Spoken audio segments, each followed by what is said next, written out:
Everybody on YouTube tuning in. I was trying to find the camera just now. My name is David Gokhshtein, episode 54 of The Breakdown. Co-host Akil Patterson here as we do both Twitter Spaces and YouTube Live to bring you the latest news in crypto, Web3, and outside of this bubble. Akil Patterson, what's going on, man? Hey, David, make sure you unmute yourself on Twitter. They don't know you talking. How about you say that again when I'm not muted? Good, good morning, good evening, good afternoon, wherever you are in this world. My name is Akil Patterson. I am so happy to be here on The Breakdown with my boy, David Gokhshtein. Thank you for having me, David. Thanks for And co-hosting. I forgot to hit unmute that time. Good morning, good evening, good afternoon in the world, wherever you are. My name is Akil Patterson. I'm happy to be here on The Breakdown, episode 54 with David. This is episode 2 for me, and really excited about what we're bringing to you guys today.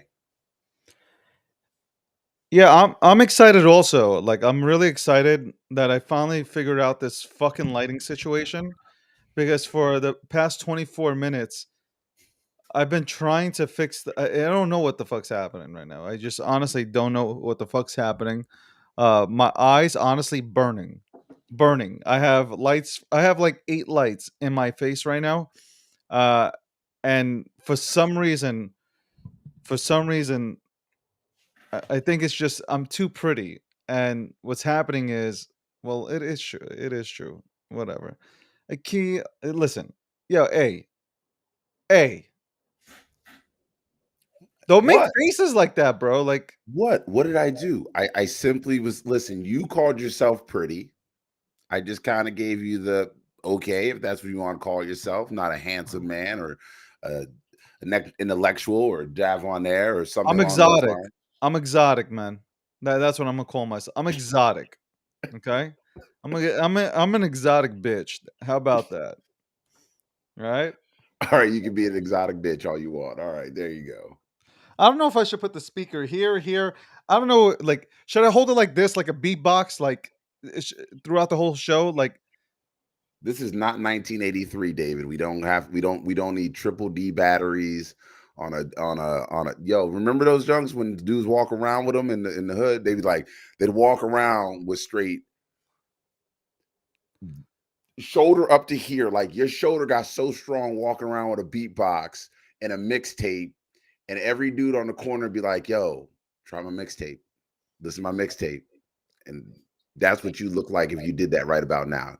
You'd look like Nas trying to get his mixtape out in 1990.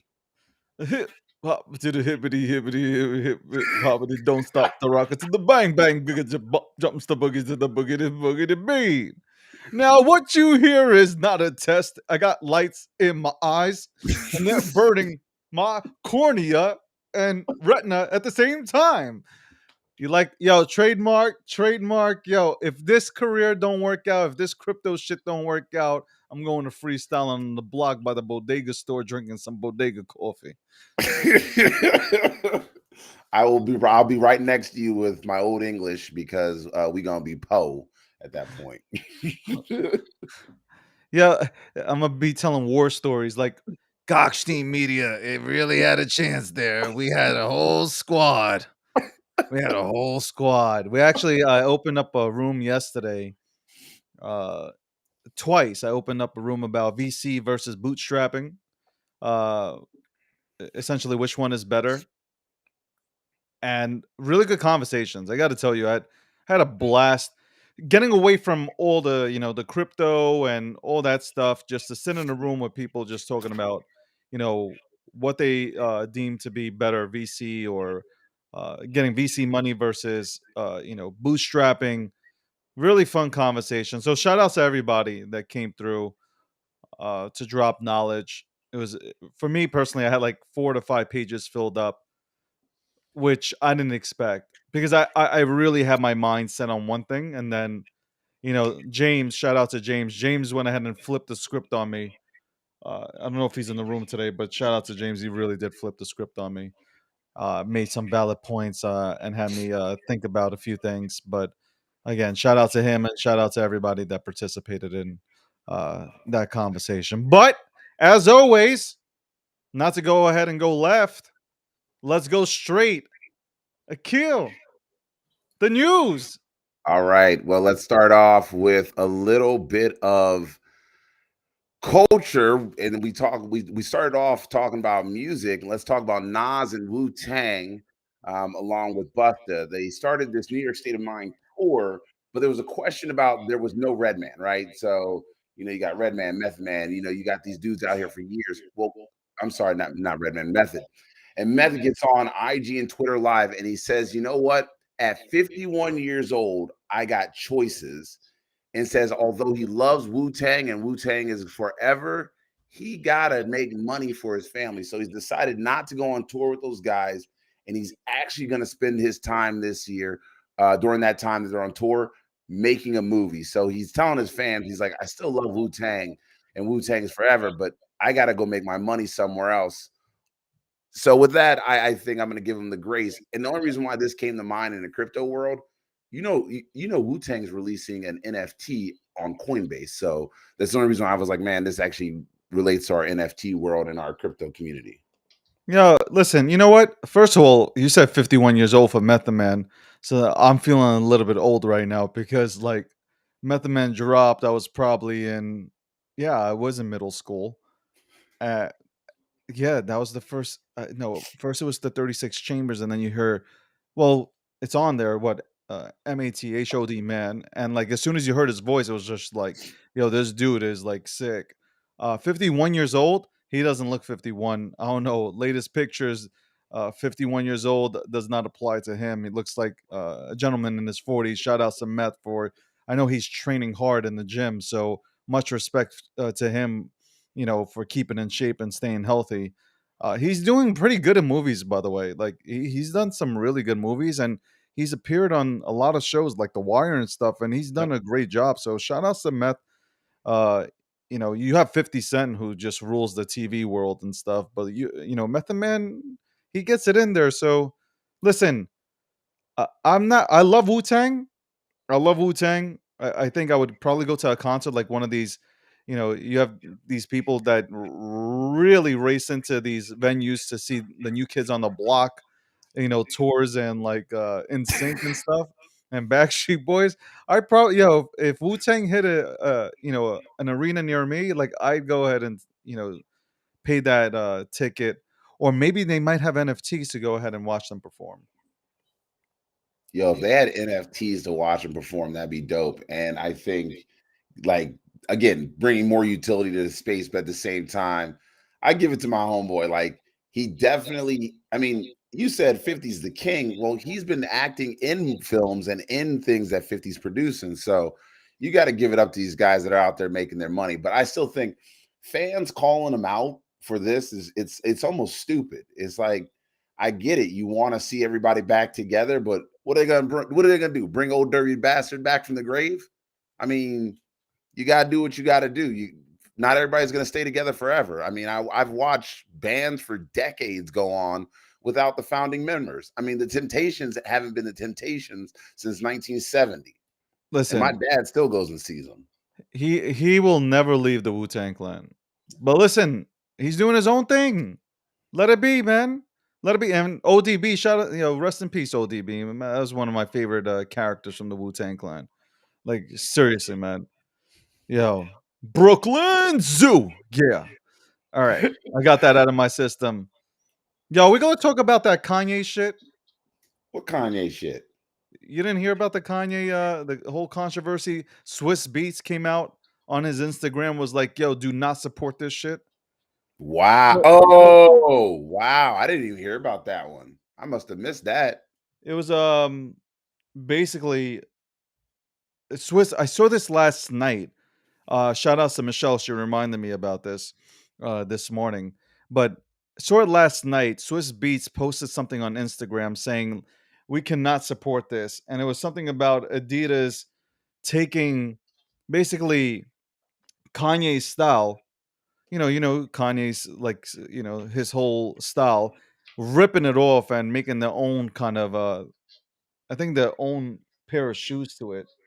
And I was like, yo, that really is disrespectful, man. Oh, That is wow. disrespectful. I would never rock these things to begin with. Like, I don't like Yeezys. I'm like, no, I probably one of the only people that don't like Yeezys. But I mean, like, you're taking the person's literally, he created this fucking brand, and you're just taking it away from him. So like that's a spit in the face, man. That really is a spit in the face to Kanye West, man. I guess the guy's name is Daniel Cherry, who's now the VP over there, and he is the person responsible for moving the brand in a different direction. But you know what? So you know I'm tied with a lot of sneaker industry folks, and just by nature of the kids I coach and the communities I'm in, and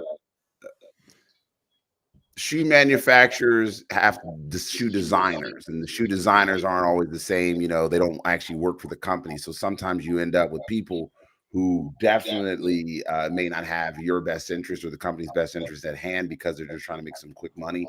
But nonetheless, I mean, Kanye got other issues though. I mean, that dude need to go see a therapist, so he needs to chill out. And Yeezys are fucking ugly. I don't care what anybody says.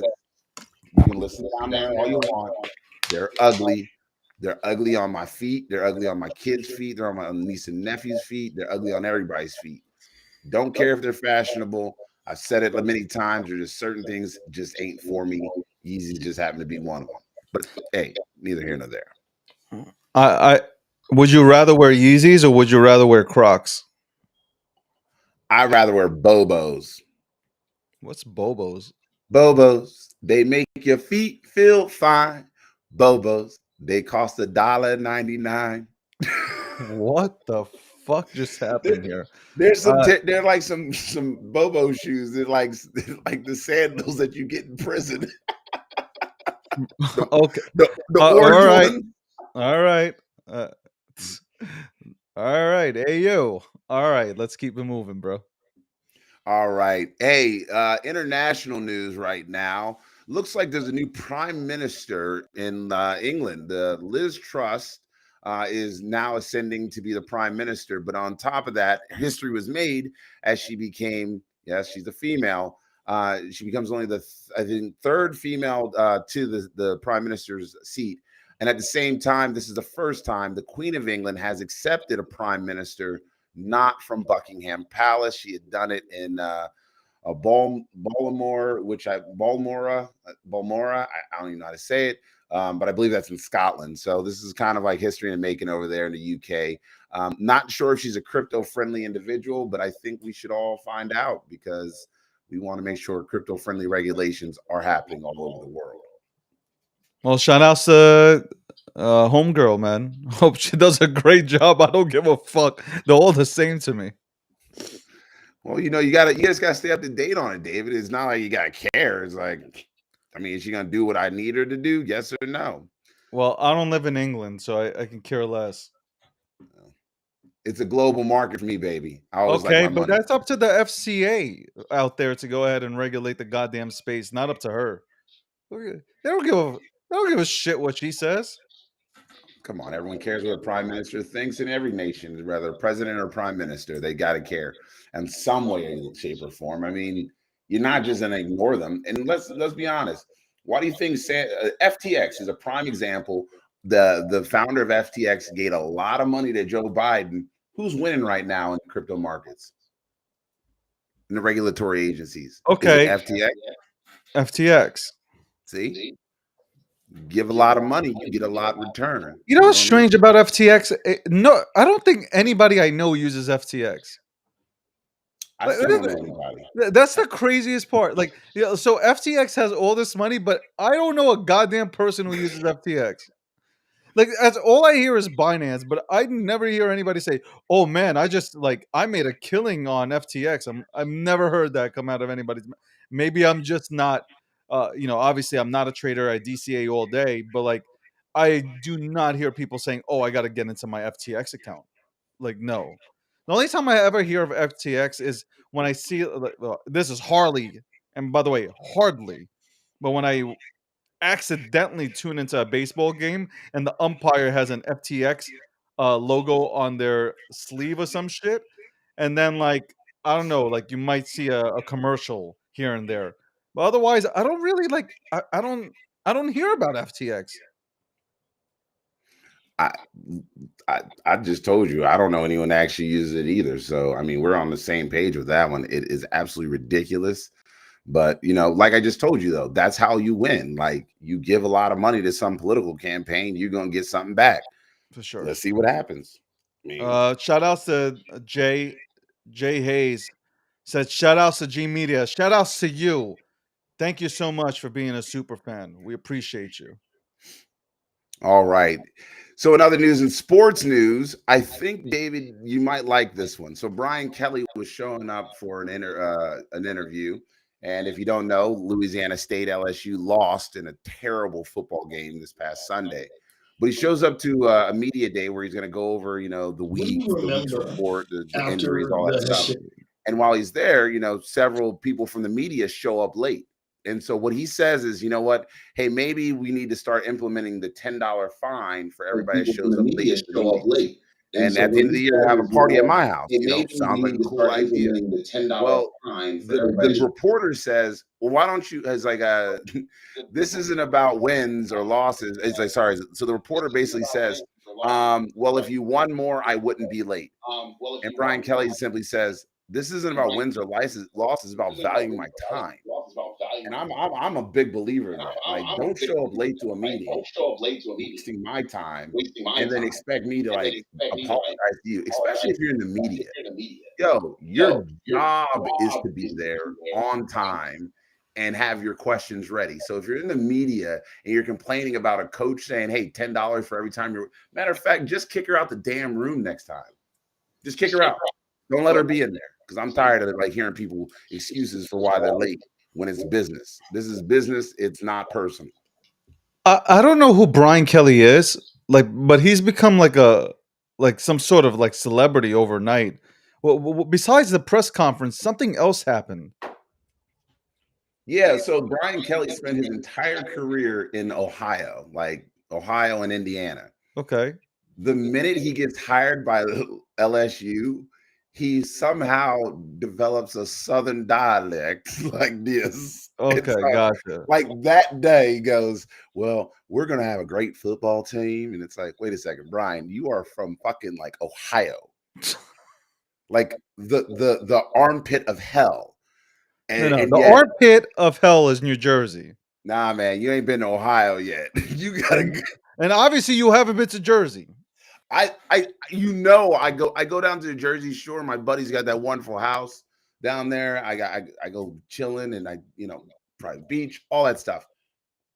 Ohio, 10 times worse. Like it is bad, man. Ohio, you got Amish fucking buggies taking up half the road in some parts of the state.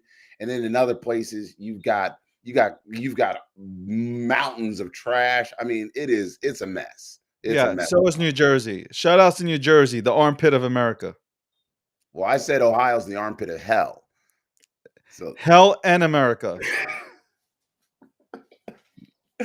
Reserved for Jersey. well, moving forward, continuing on, looks like Immutable X, IMX, Immutable X, which is a layer 2, has been sending out somewhat of a cryptic message. And it turns out that Des Bryant, former Dallas Cowboy, is actually taking over his athlete's personal corner to the Immutable X layer 2. Here's my thing, David. Do you remember what happened last time Des Bryant had a project? Nope. No, I'm Well, kidding. I'm kidding. I'm kidding. I'm kidding. well, then Of you go course I ahead and say. remember. You say what happened when last time you had a project. I don't know what happened to the project, Well, honestly. last time he had a project, him and his business partners got into it. Oh Both yeah, started yeah, yeah. pointing That fingers shit. and Yeah. accusing Yeah. each Anyway, other. honestly, like he came on my podcast. Shout outs to Des for coming on to the podcast. But like honestly, like I am not a big fan of Des. Yeah, I said it. I don't give a fuck. I'm not a big fan of Des. I'm not a big fan of anybody that, 1 minute they're hot, they're vibing with you, and then the next minute they fucking ghost you. Like, no, like you're not big. You just came into this space, and you know what? I reached out to him to help him. Like when I saw Soldier Boy getting attacked because he was asking people how to go about getting into crypto and how he can learn more about crypto, and people were making fun of him. It was the same kind of thing that was happening to Dez, and I've reached out to him to help him. I have nothing to gain from Dez. He has more to gain from me in this space than I have to gain from Dez himself in this space. Okay. Outside of this space, different. We might be talking about a different story here. But inside of this space, all I was trying to do is help him just like I would help anybody else within this space. And what did I get? I got the cold shoulder. So don't care. I don't care about this either. That is reserved for DMX and not Des Bryant. Yeah, that's how I feel, and I'm gonna say it. I ain't trying to kiss anybody's ass. I'm not gonna kiss Dez's ass, but come on, I mean, throw some respect on that name, though. Yeah, yeah. I think he's a phenomenal athlete. I think he did phenomenal things with Dallas. He probably would have done great things with the Saints if he didn't tear his Achilles. But at the end of the day, like you got to go ahead and show love to people within the space that especially are trying to help you. So for me, it's like you fuck me, I am writing your name down in a book, and I will always remember it. And I'll air it out. Like I ain't gonna talk. I ain't gonna do this shit behind anybody's back. I'll tell you right in front of cameras. Like yo, like I hope, I wish him success, but I'm not. I ain't gonna be there with the ladder to help him up. How about that? All right. And when pettiness attacks, Volume 1 by David Gokhshtein. That's the diss. That's the diss tape, man. That was Nas Ether 2.0 right there. All right. Well, moving forward, listen, Jake Paul looks like Jake Paul has got a fight, and it's going to be Anderson Silva. But question is when is Jake Paul going to fighting retired MMA fighters and boxers and actually take on somebody that's like legit? Like, no offense, I mean, he's making money, but when's he gonna actually fight somebody that's like a real, just pure boxer? I mean, otherwise, these guys are just getting it in for the payday and taking them to the cleaners. And I mean, yeah, they're making money, but Jesus, man. I'm gonna tell you right now, Anderson Silva is no joke. If you think this is going to be a walk in the park, yo, Jake Paul. I actually like Jake Paul. I don't. I'm not. I can't hate on him at all. I think he's doing his thing. I think he doesn't get the respect that he actually deserves. Because if we look at everybody's first 4 fights, first 4 or 5 fights, like he said at one point during an interview with Stephen A. Smith, do you even remember the people they fought? Like Floyd Mayweather. Do you remember who he fought? Do you remember who Tyson fought? Do you remember who Ali fought? Like I'm not trying to put Jake Paul in the same category as these people that I'm naming out right now. But Floyd Mayweather did fight somebody that was just entering the pros, 0-0. Like a lot of these people didn't fight anybody, and he said, like, "Yo, you imagine this?" And I came from Dancing with Mickey Mouse. I came from the Disney Club, and I started with like zero experience, and I continue to get better. So I gotta give him props. He look at the people he's taken on. They've won belts. They've won belts in their professional careers. Anderson Silva, you're never breaking that record.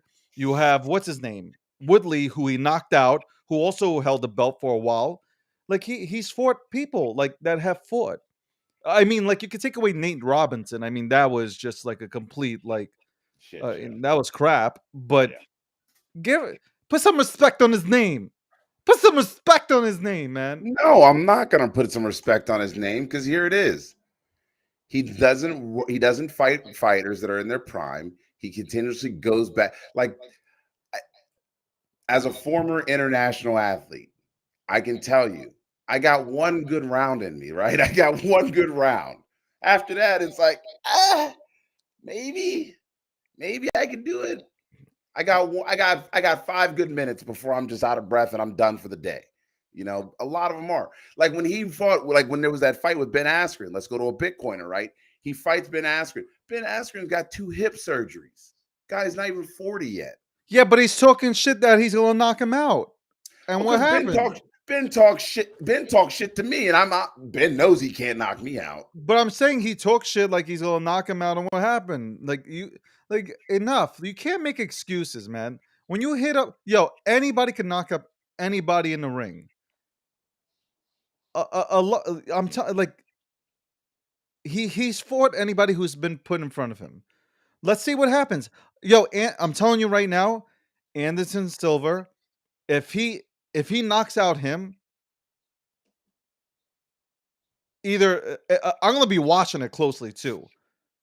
Okay. All right. But Anderson Silva, this dude, the spider will not just lay down.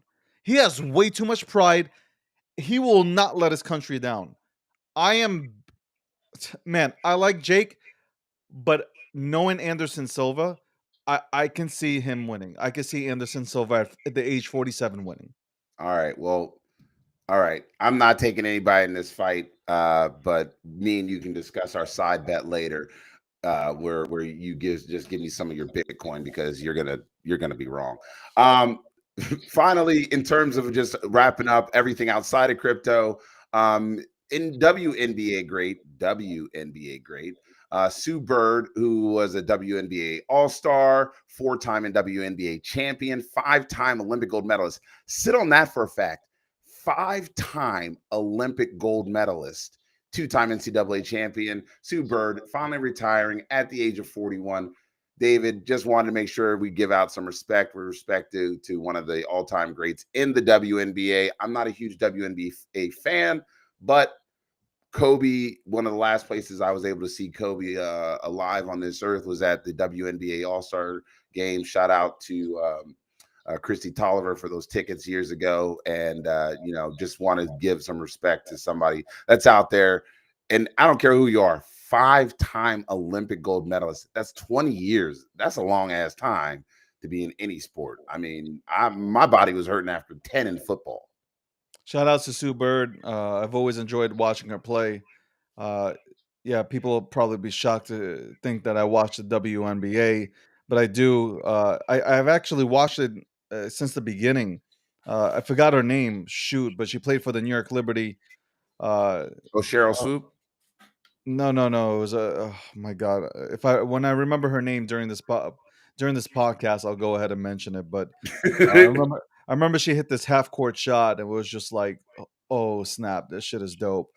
But yeah, the league has got since its inception. The league has got tremendously better. These athletes are remarkable. So shout out to Sue Bird. She won like 4 championships during her time. So much respect to her. Enjoy retirement. Um, well, probably listen. A lot of these women end up coaching in the NBA. So or they end up starting within the WNBA and then going and moving on to the NBA. So shout out to her and congratulations on an amazing career. Right on. All right. So we're done with our general news, everybody. We're going to start getting into our crypto stuff now because, I mean, that's what we're all here for. That's what Well, we're here for really here crypto, for. right? We're here for crypto. I'm here for the gains. I stayed for the community. What the fuck happened? So like crypto decided to take a shit yesterday? Did it really take like a massive shit like during like what was it like 11 p.m. Eastern Standard Time, my time? So yeah, you're right. But David, there might be a reason for this that is less nefarious than you think. So let's get in like one of those first stories that we were talking about this morning, you and I, when as we're getting ready.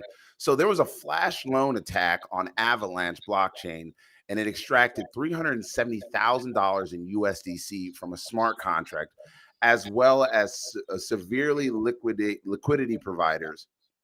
Blockchain crypto security firm Centrix said Tuesday cryptocurrency hedge fund Three Arrows, all right, that's three AC, declared bankruptcy 2 months ago. I'm sorry, wrong story. I started changing the next one. So there was the flash loan over there on the Avalanche blockchain on Tuesday.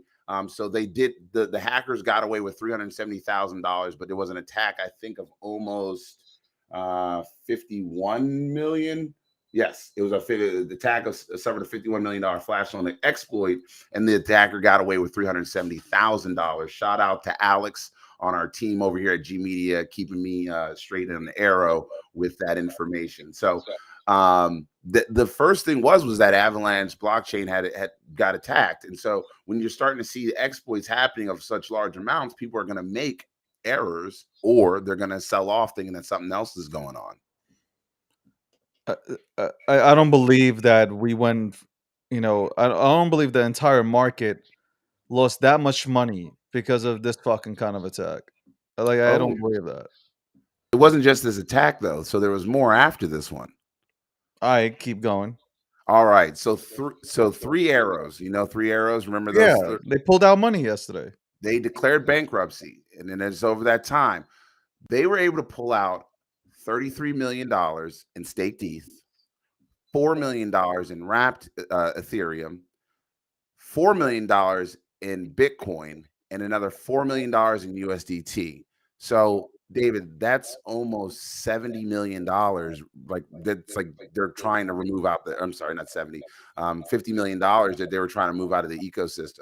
I mean, that's gonna any sell-offs like that are gonna spark people to kind of go, what's going on? And then it's like a rush on the bank, man. It's like that scene in Mary Poppins where everybody goes, they won't let that kid get his money back. Give me my money. And the whole bank goes crazy and they got to shut up the doors. You know, that's how runs on banks happen. That's how runs on cryptocurrency happen, just in my humble opinion. It's being a simplistic form, but You know, I'm sitting back and I'm thinking, as I'm watching the market go down, and like I have DMs coming in on Twitter, and people are stating, what the hell's happening? I think I really do believe that crypto will get hit harder than the stock market. I started like sitting back and like just like writing notes down and like doing research last night, and I do believe that the crypto market will always get hit harder for the time being than the stock market, the actual stock market. Yesterday there was no reason for the market to go down. Even with everything that you just stated, there was no reason. It's pure manipulation. But it's a manipulation for both sides, though. It's when we go down and as we go up. So, like, we always leave that out. We've had these discussions before. When the market goes down, we always say manipulation is at play, right? yeah. But we never mention it as it goes up. There, there are still people buying up Bitcoin like crazy.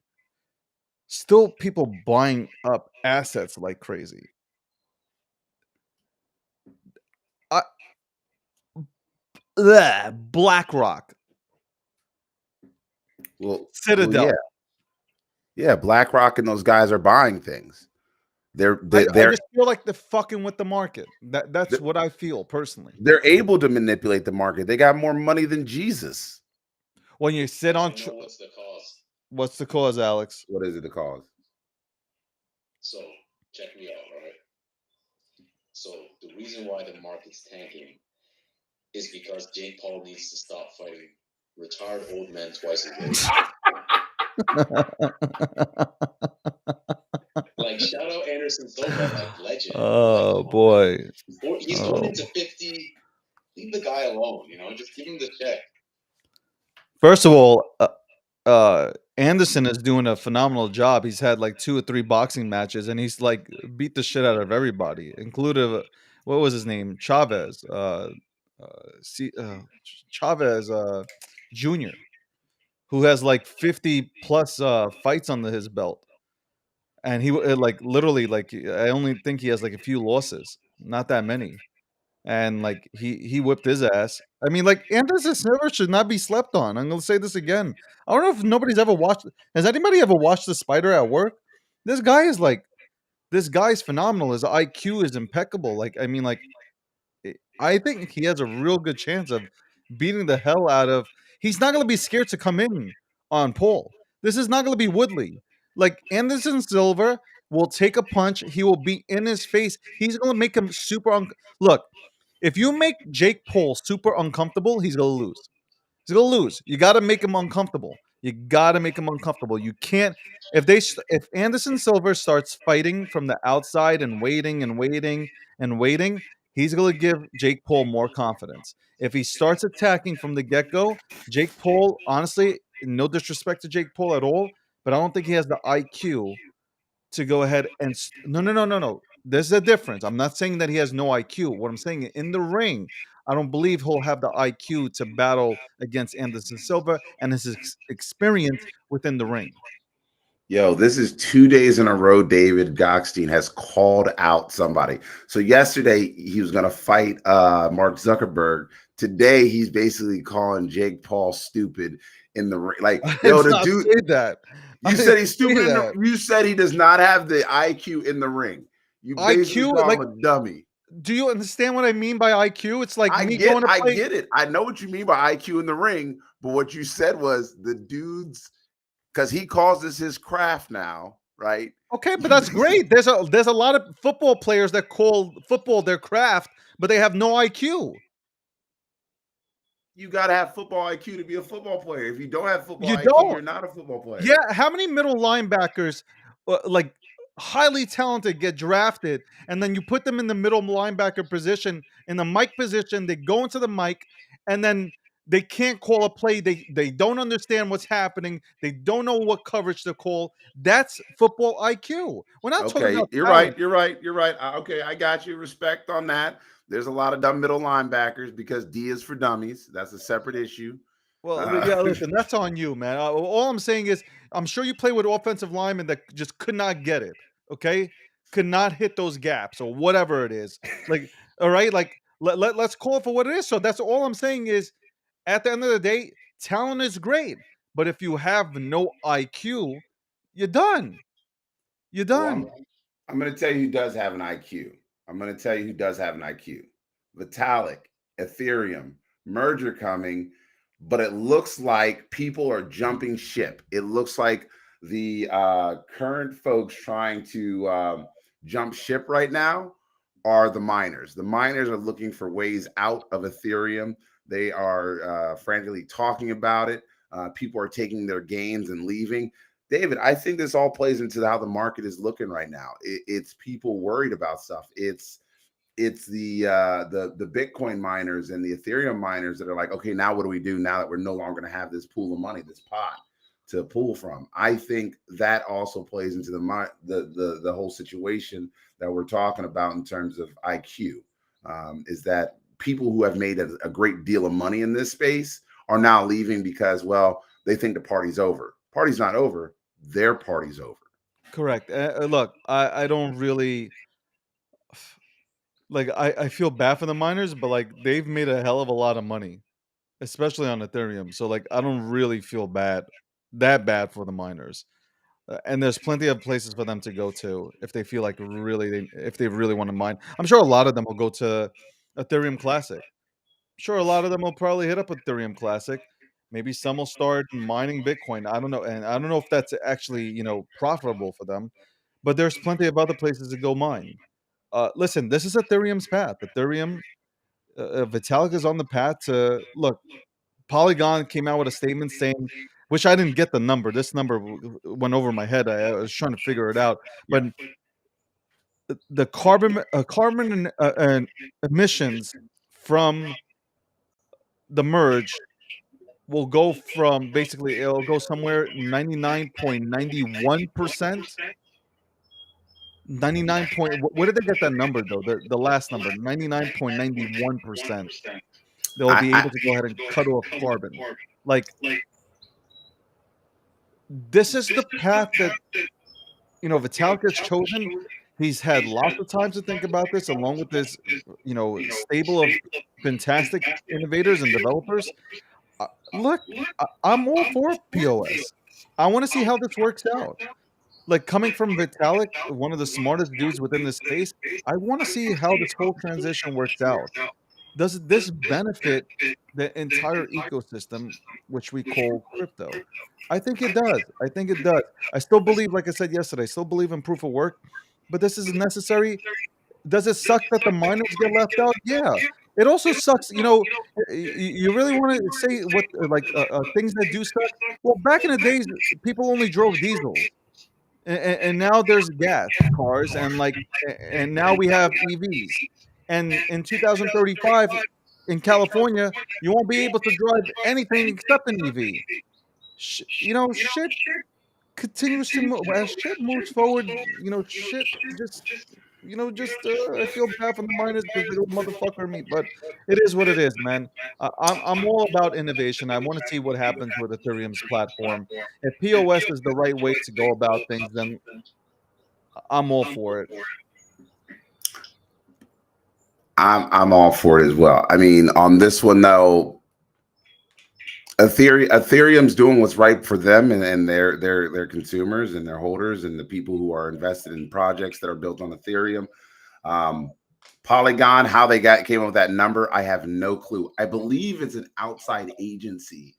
If you go read the long tweet, I can share with everybody. It's an outside company that actually has come up with this random number. I don't know how they get to it, that 99.91%. I don't know how they come up with it. But hopefully somebody smarter than me will actually be able to explain it at some point.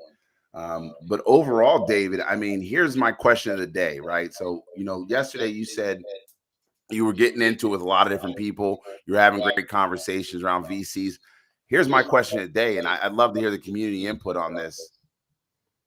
What is the VC's role in the crypto market, in the industry as general right now for us?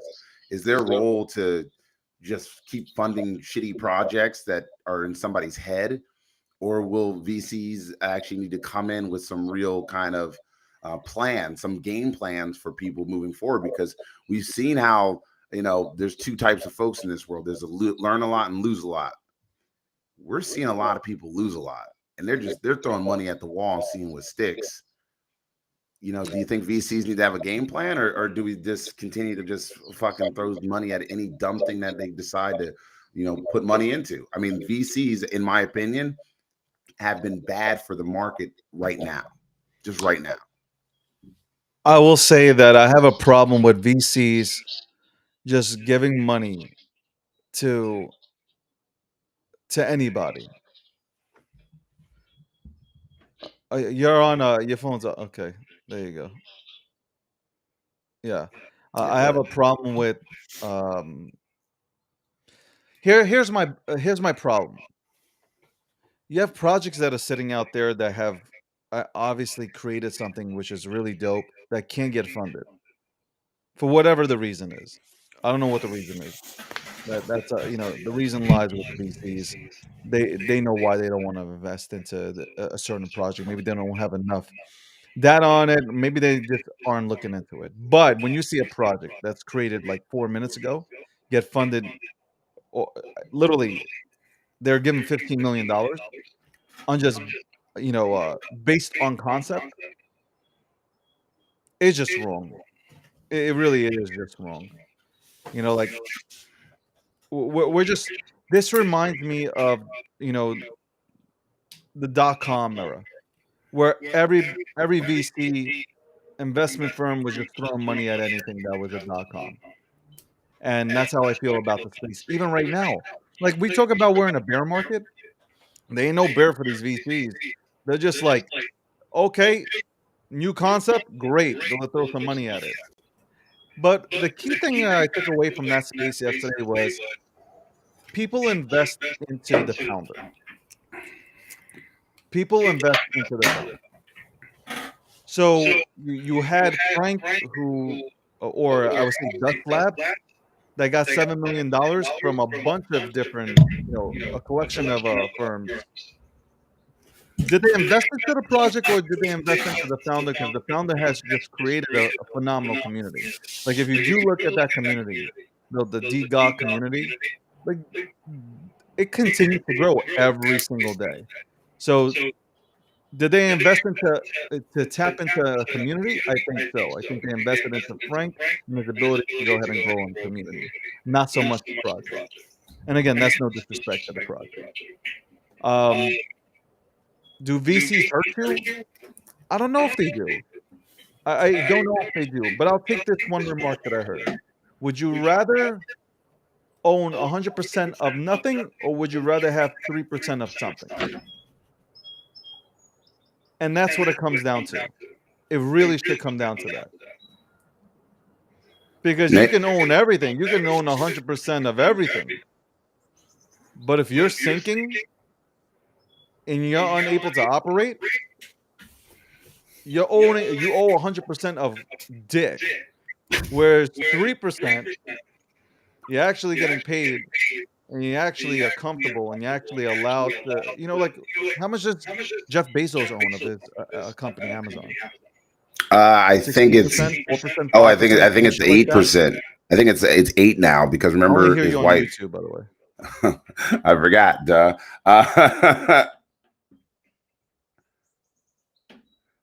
My bad, homie. I said I believe it's about 8% right now because remember he had to give a nice little chunk to that wifey of his. Shout outs to his wife who gave a lot of money to a lot of different people. Ex-wife. So you have Zuckerberg who owns like 12, 14% Yep. of Facebook. Like Yeah. as a founder, we have to learn, like as founders, we have to learn that, it's great to hold 100% of something. But at the end of the day, if you're going to be a successful company, you're gonna wind up owning just 8 to 9 to 10% of your company. Period. Now, make sure you have super shares to where like your ass can't get voted out. But at the end of the day, don't believe that you're gonna own 100% of your own company and actually allow it to be successful. It won't be. That happens to one or two companies. Like you have that super unicorn, right? Like that's like doesn't need anything because it just went viral. Like Hmm. people just literally came to it, they love it. And at that point, the only reason why you bring in VCs is not even for the money, is just to say like these are the people that are backing me and they can bring something to the table to help me take the whatever project it is to the next level. But again, again this conversation. That's why it lasted for hours. It could Yeah. go either way. The conversation, but I think you should bootstrap until you're ready for VCs. I don't know, and that's why. Listen, if you're down there in the audience, we'd love to hear from you guys as well. Come on up, just answer. Like, look, I want to know: are VCs good for this space or are they bad? I mean, it comes down to what are the beliefs around here. Do you want the venture capitalists? Do you want the large corporations here? Because I hear some people complain like, oh, we don't want the banking industry here. I'm like, but it's their money. Their money will make us money. What's the problem? Like that doesn't to me it doesn't make sense. How are you upset when companies come in with a lot of cash to help pump your bags, but then you say I don't want you here? The fuck's the difference? What's Uh, the difference? I think somebody said something smart yesterday. I forgot who it was. They said that ultimately, yes, this is a decentralized. We're in a decentralized world, but uh, we still need money from the centralized, you know, from our centralized friends, and they have the money, and they have the ability to, help grow projects. Period. So I'm not going to.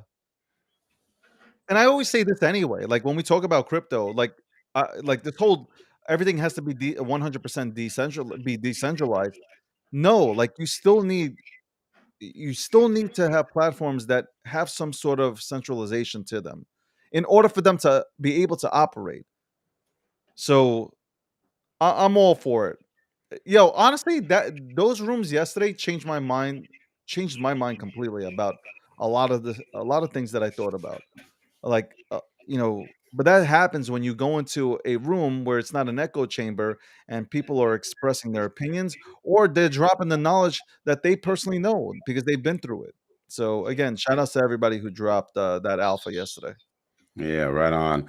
What's on? What's going on, Caribbean crypto queen? What's up with you? What's your opinion on these VCs?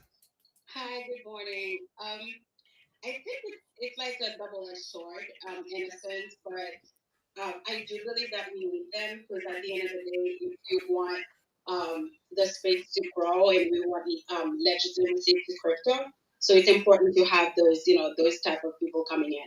So, but at the same time, I don't want people to focus on just, bringing ECN and not actually continuing building the DeFi ecosystem. So it's just, it's just part in terms of making sure that we still have our priorities, that we're not just trying to get money in, but also continue to grow and continue to build. So let me ask you, if you're bringing money in, does it matter if they say, "Hey, we don't want to do this DeFi anymore"? I mean, because they're going to be attached to banks, right? And if Right. banks are attached to it, they're not gonna. Banks are less inclined to be like, "Hey, here's a pile of cash. Go put it in some risky Shibo shit my pants coin for me." Like they're not gonna want to do that on some DeFi platforms, right? Or am I wrong?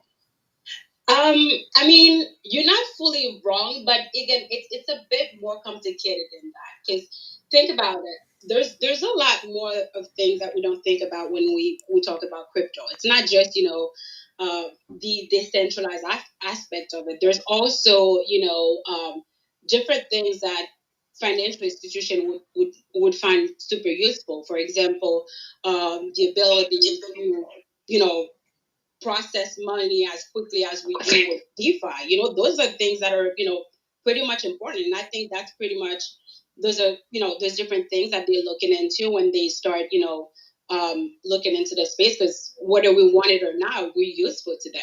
So it's just a matter of making sure that, we find common ground because you can't, like right now, it is cool. Like we're all decentralized and all that. But at the end of the day, it is the Wild West in here. So we can't have it both ways. We're gonna have to find some balance moving forward as to how it has to be. I don't like it, but it is what it is. What was that, homie? Amzi, did you cut Crypto Queen off? Come on, man. Can't be cutting the queen off directly. You gotta at least say, Right? "Excuse me, ma'am. Excuse me. Excuse me, ma'am." Yeah, but yeah, that's the way I see it. It's complicated, but it's needed in a sense because if we want mass adoption, we want everything that we've been talking about. Those are things that we're gonna have to swallow. Right on. Go ahead, Amzi. Amzi. And thank you everyone and good evening here. And for my contribution to the crash of the market and the situation currently concerning the market is done about moving and one of the bank to join the cryptocurrency. We really want it to be decentralized so everyone can have equal rights. Bro, I don't And, and I'm coming to my own view to this current situation of the market. I guess it's I don't know the what he's saying.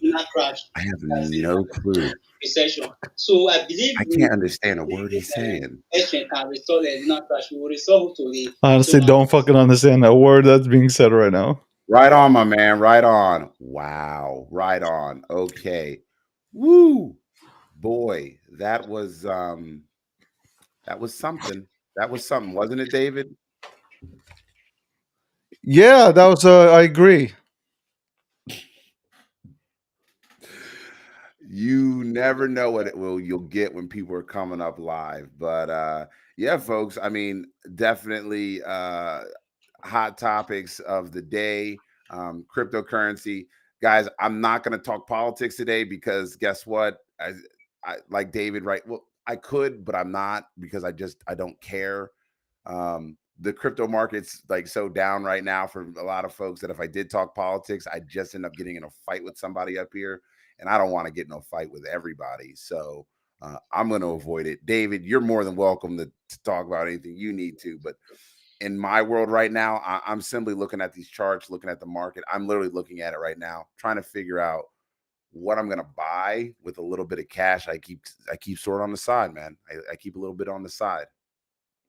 I think everybody should keep a liquidity on the side, especially if you believe in this space and you truly believe that it will grow and we will have another bull run. It's good to have liquidity on the side to potentially acquire more assets within this space, legitimate assets as well. So right now I'm getting abused by, I'm gonna tell you right now, I'm getting abused by the Luna Classic community. uh, I have multiple media outlets that are reporting that I'm completely like shitting on Luna Classic. Like literally, like I've read like 19 articles that were written using a few of my tweets to put together a narrative that I'm completely shitting on the community and Luna Classic. So let's make this clear. I'm gonna look right into the camera. I don't believe there is anything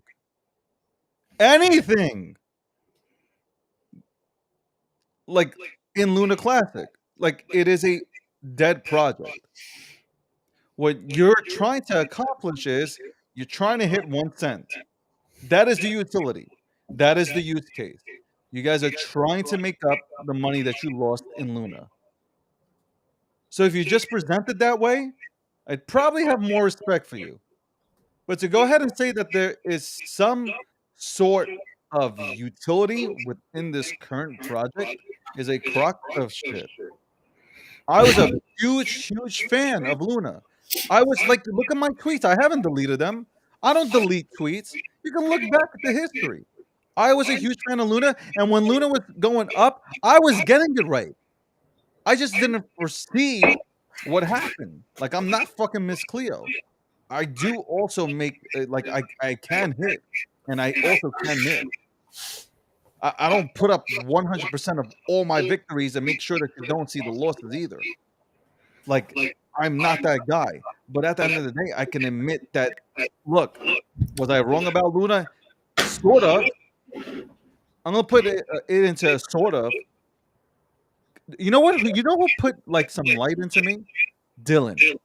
When I had that argument with Dylan on Spaces, you remember that hardcore kid? You mean Crazy Dylan? Dylan, who was like all about Luna. Luna is like going to like. Oh, okay, that Dylan. All right, yeah. All right, so I had an argument with him, and who won? Nobody wins. I won that argument, man. You Nobody don't wins. remember when I caught him on UST? You can call him on it, but nobody wins because he still loses. Okay, so you're right. You're fucking right. I got obnoxious just now, but Nobody at the wins. end of the day, like there is nothing in Luna Classic for me personally, except that you drop money in there and you pray to God. It's kind of like praying to God when you get a lottery ticket. You're praying to God that you hit the numbers. Because at the end of the day, if I go into it, I am your exit liquidity, and I'm tired of being exit liquidity for everything other than Bitcoin and Ethereum. I am tired of being your exit liquidity. If I go into another project, I am like one step closer to sleeping under a bridge. So I am tired of being exit liquidity. Super tired of it. I hope you all win. But there is no utility. No utility. And you guys are welcome to bring your most prominent player within that space to tell me otherwise. And if you can convince me, I will get a bag of it. Okay. Let's not look. Let's not go down crackhead alley again. I mean, I've been there with you before, David. I'm not trying to talk you off a ledge. Go ahead, Viking Lord. No, it's so funny because I've got one no coiner that sits right next to me at work every day, bro. And he keeps on talking to me about Luna Classic ever since it crashed. And he did. He took a gamble on it. He put like $400-500 into it, bro. The guy's sitting pretty gosh darn pretty right now, and I'm just like, man, you're sitting on a freaking time bomb right now.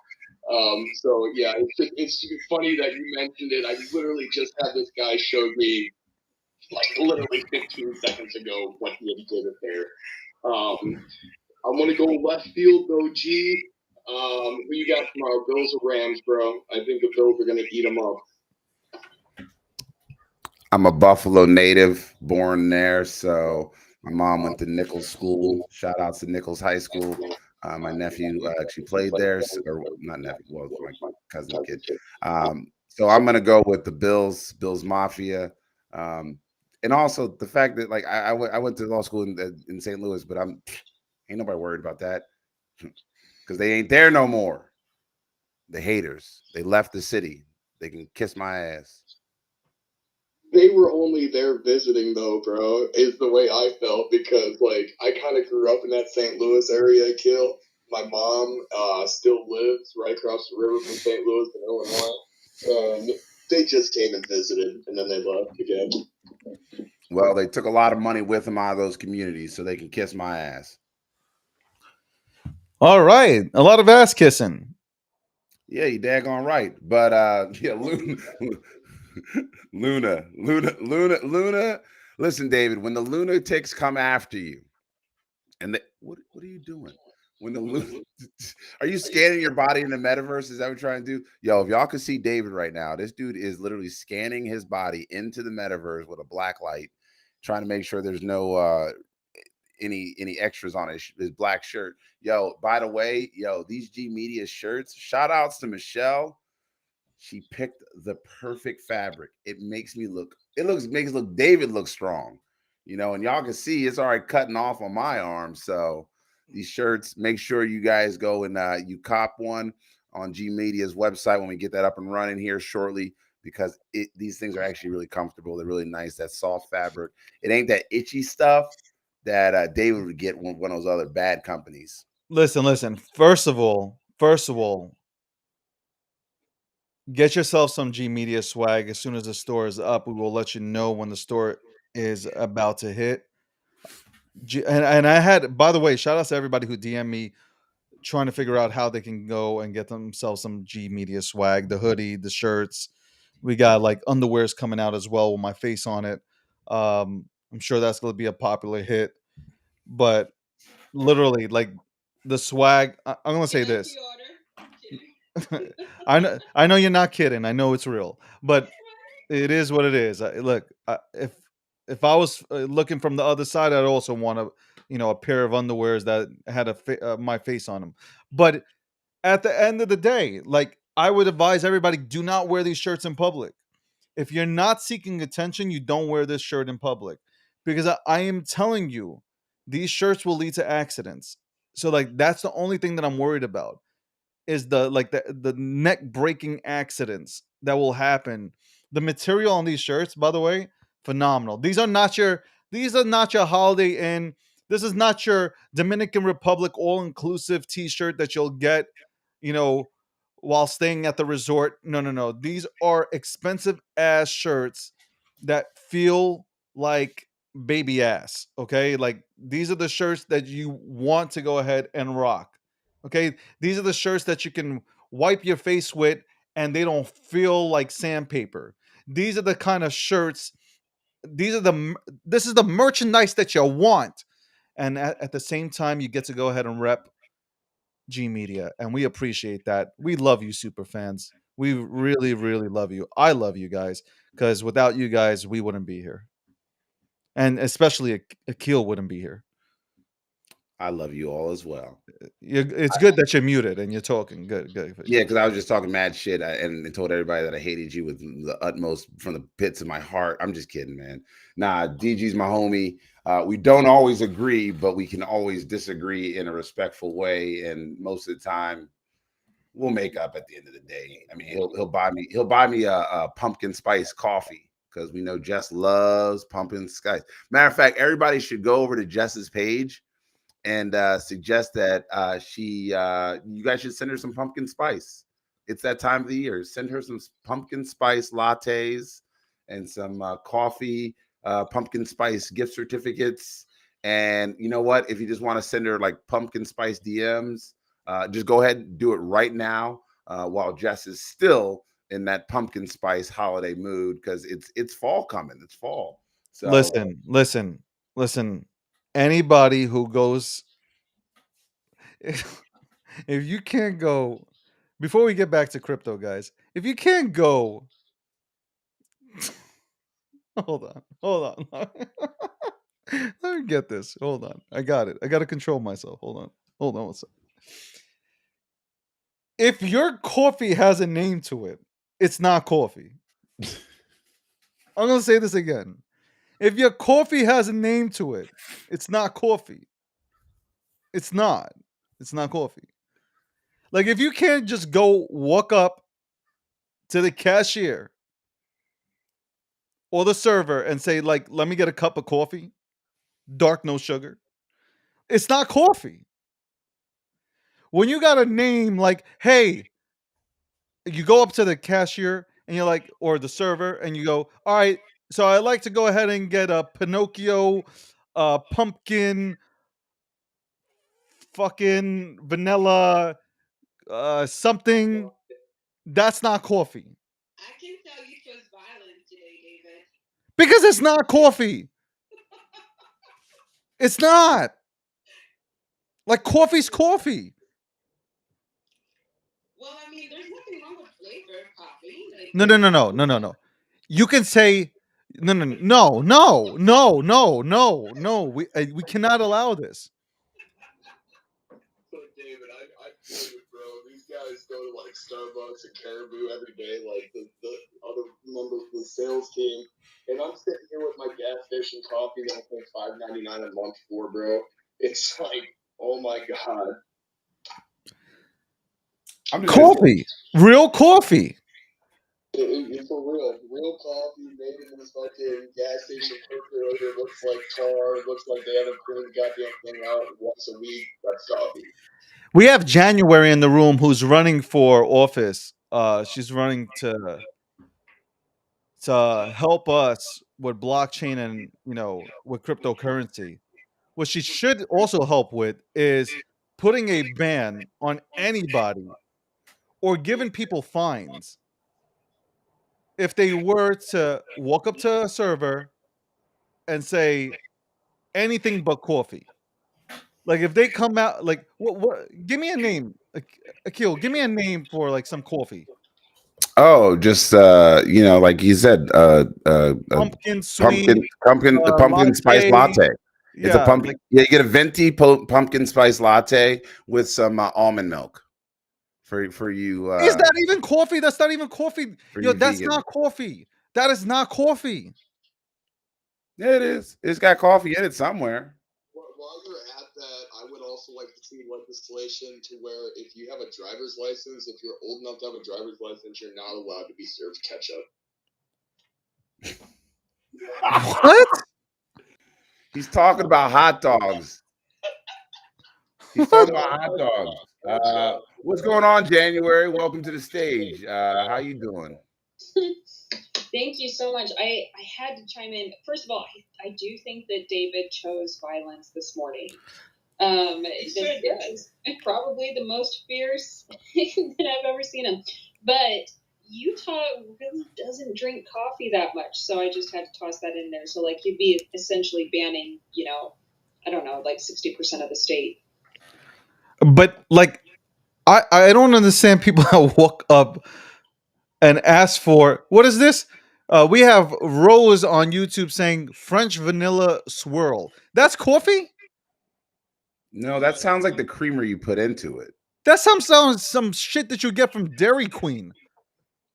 That's not coffee. okay, David, I'm gonna need you to stop.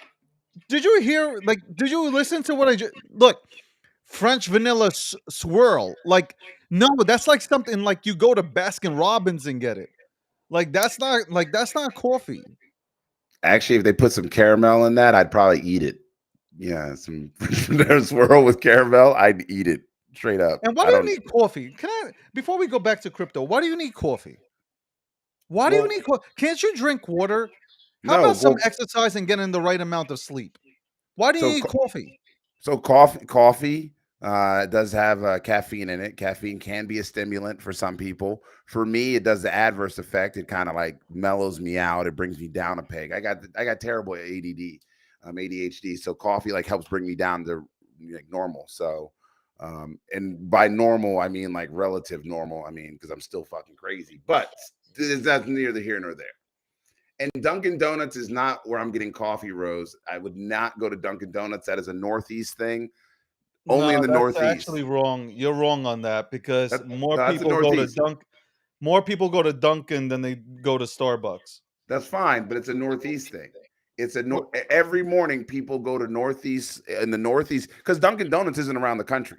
It does not. But Dunkin' Donuts has better coffee than Starbucks. Yeah, they probably do. They probably do have better, flat line coffee. No, and they actually call it coffee for Akil, do you guys have Circle K there, bro?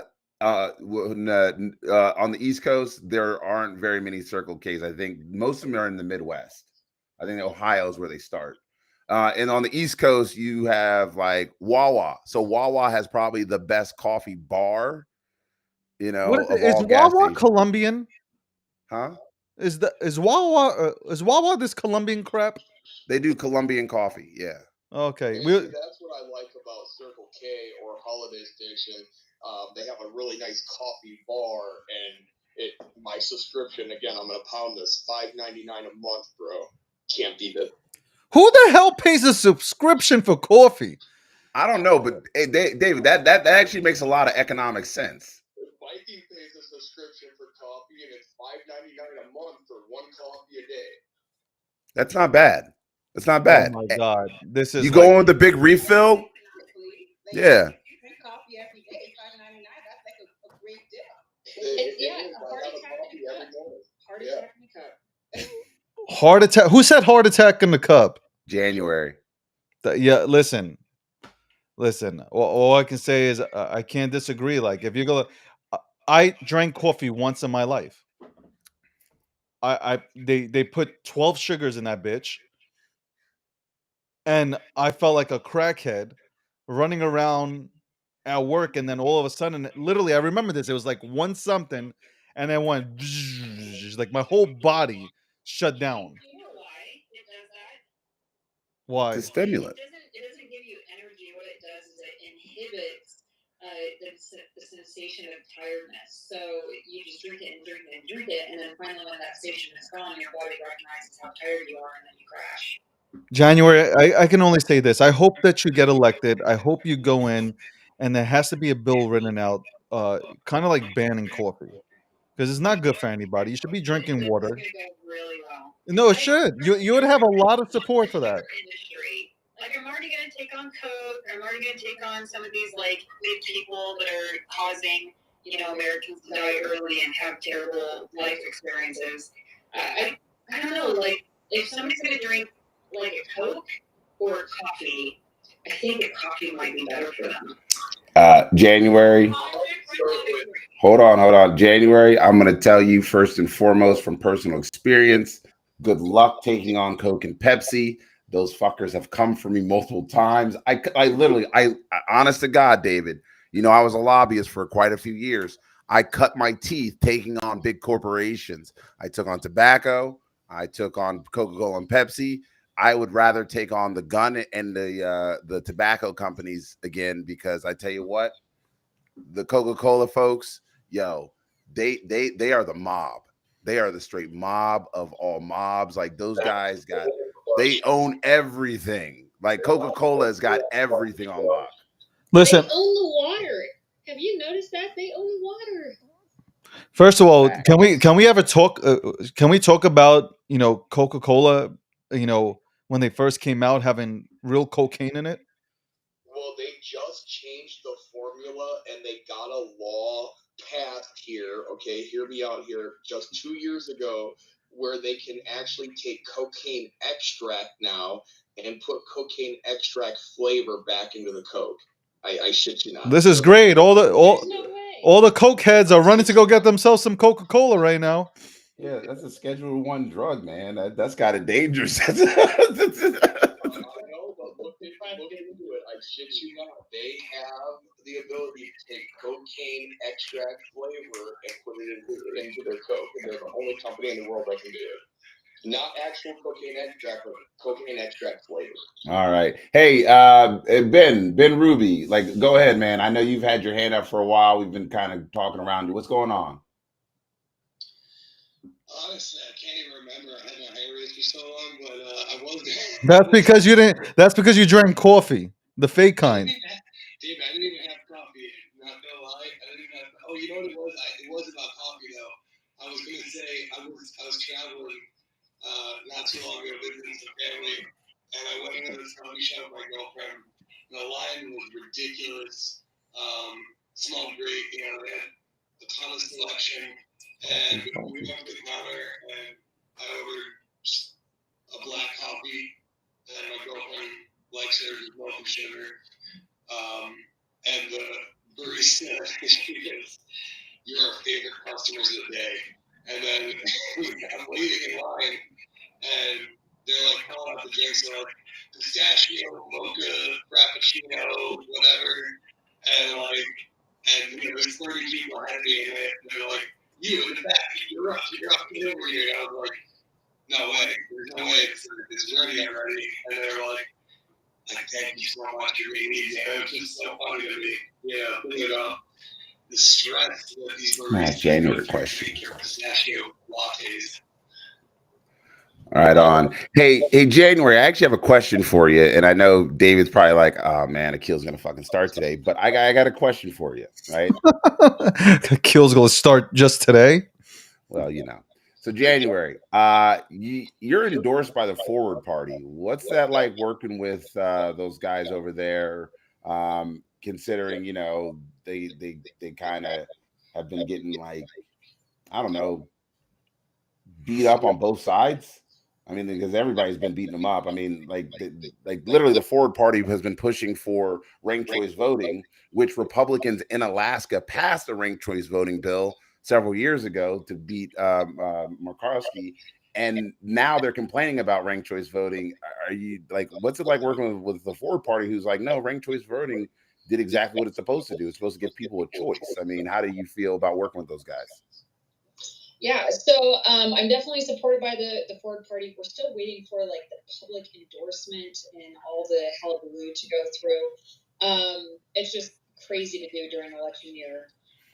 But it's actually really interesting. So the party that I belong to is called United Utah Party. They're actually very similar to the Forward Party. And so I guess I'm kind of used to getting beat up on both ends anyways.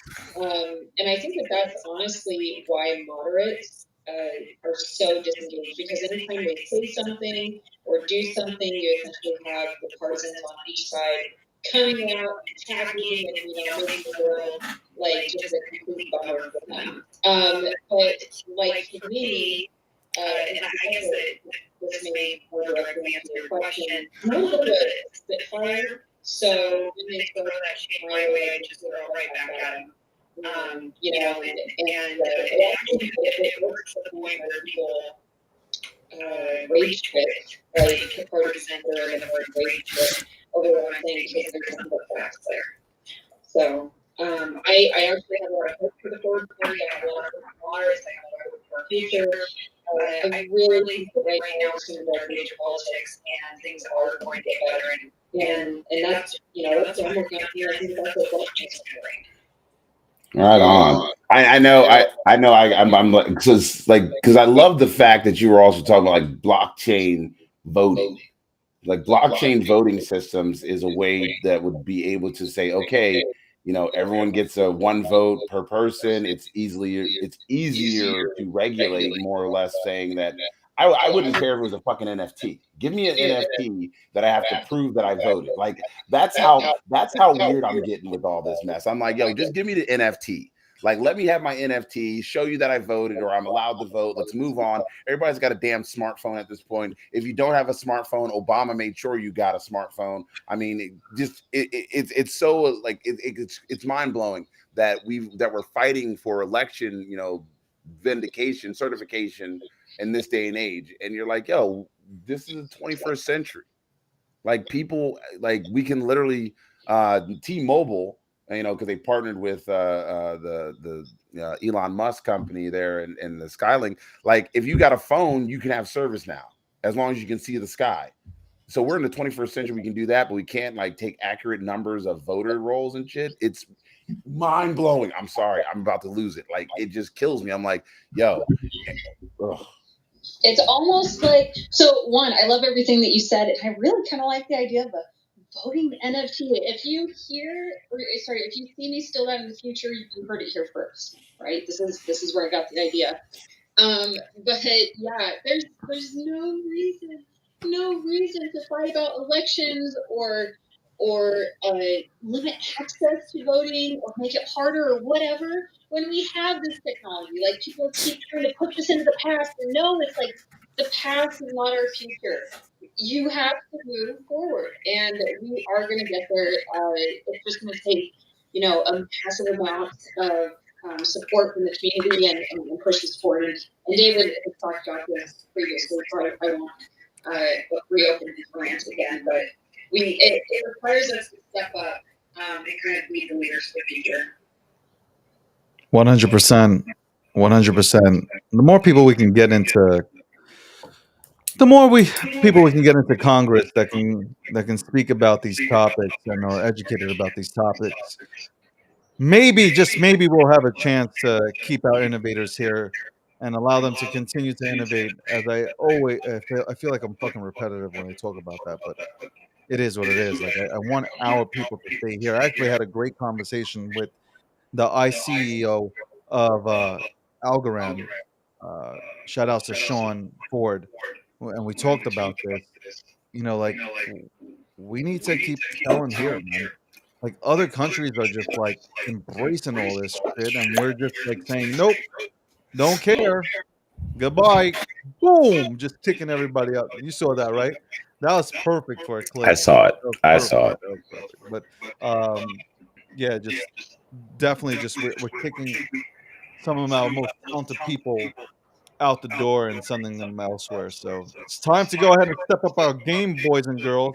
It's time to step it up. I hope you win, January. I really hope you win. I definitely appreciate that. And I actually have a major endorsement announcement coming up that I think is incredibly relevant to this space. It's going to be happening on Saturday. The group that is hosting it, just because they're the ones that got in contact with this organization, but the ones that are hosting it is Reaper, XRP. So look for those posts and those invites. I'll be retweeting them out, and I hope to see you all there because that kind of endorsement is changing, like it's game changing for this campaign. Congratulations on that. Yeah, go ahead, Viking Lord. Something being said about all of us that are up here, we're all pretty outspoken politically. It doesn't matter what side that we're on here right now. But if you refuse to get involved politically, just remember this: you are going to be ruled by people you deem inferior. So you have no reason to bitch if you're not going to get involved, if you're not going to do something. If you don't care who's governing you locally, then you're going to be ruled by idiots. That's plain and simple. Nice success. So true, I think. The only thing we disagree about is who's the fucking idiot. I mean, that's the thing that we all know we disagree about. Like, yo, that dude's an idiot. Like, I have said it before. Like, I'm a reformed Republican. I used to be, all in when I was young because I came out of a world of Teddy Roosevelt, right? I always thought Teddy Roosevelt was cool. Although he really was like it was more theatrics and media, but at the time. I do like his policies on paid time off, though, don't you? Yo, I love his policies on corporations can kiss my ass. A lot of ass kissing, like you said, David. A lot of ass kissing. Teddy Roosevelt, if he was in today's world, would be more considered what's the word? The Green Party. What's the Green Party, Akil? It's called the Green Party. Yeah, you said it right. Hold on, it'll come to me. Like libertarian? Like libertarian? Is that what you're saying? Yeah. Well, Green Party is opposite of libertarian. He'd be more considered a libertarian nowadays. Okay. But I mean, he could be, but at the end of the day, he was anti-big government, but he was also anti-big corporations. Because if you remember when Teddy Roosevelt the only reason he became president is because companies tried to buy the election. And then for some reason, the president died, like 60 days in office, and then he becomes a president. And then the whole thing with William Taft happens. It's a historical thing, and you guys know I'm a big nerd. But when you think about it, he took on big companies. That's what he was known as an antitrust buster. He was a dude that walked in and told everybody, no, fuck you. You're going to pay these people what they're owed. He's going to help giving people a living wage. Like, I'm tired of companies, big companies. And it may not seem like it, but I spent a lot of time out in Pittsburgh and things like that. And I've met a lot of working class folks, a lot of hardworking people in America that were, they're conservative in almost every other way other than, look, I just want a good job that pays me, a living wage that I can go home, take care of my kids, buy them shoes, send them to school, You know, and then if they want to go work in the mine with me, fine. If they don't, they can go to college, they can take out loans, they can do whatever they want. But it's about giving people choices. And the more choices we give people, just like in crypto, if I don't like FTX, I should be able to use Binance. If I don't want to use Binance, I should be able to use KuCoin. And if I don't like KuCoin, I should be able to have my choice of who I want to use. We don't give people choices anymore. What we give them is limited options. Really shitty limited options, because big corporations and big banks have decided how we're going to spend our money. But guess what? That's why I'm in crypto, to get away from them, to get the fuck out of their indentured servitude. Was Teddy Roosevelt, he was the last losing candidate to be vice president, correct? And then after that, they changed it immediately afterwards? No. That happened in like 1809 or something. Teddy Roosevelt was the governor of New York. He was the governor of New York, and then he ran, and they talked him into being the vice president. Okay, so he was like, okay, I understand now. Yeah. Teddy was like 1908. So wait, do you dislike Teddy Roosevelt now? Because I thought some of his policies were like very intuitive. Like he was a capitalist, but for the people. Yeah. No. He was just against he was against that. He was the antitrust buster, right? So large companies like Standard Oil, we're just going to use them. Standard Oil was fighting everybody tooth and nail. Standard Oil was kind of like the Rockefellers. That was the Rockefeller family, and they had so much money at the time they could do whatever they wanted.